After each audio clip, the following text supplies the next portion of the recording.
আসসালামু আলাইকুম। আমি অষ্টম শ্রেণীর একজন শিক্ষার্থী।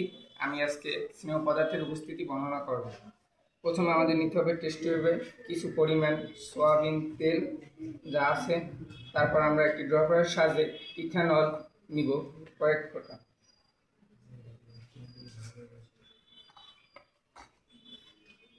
পরে আমরা এই মিশ্রণটি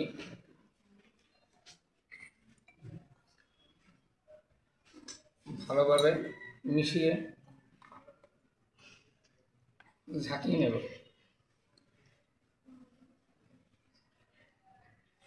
পরবর্তীতে আমরা কয়েক ফোঁটা পানি নেব।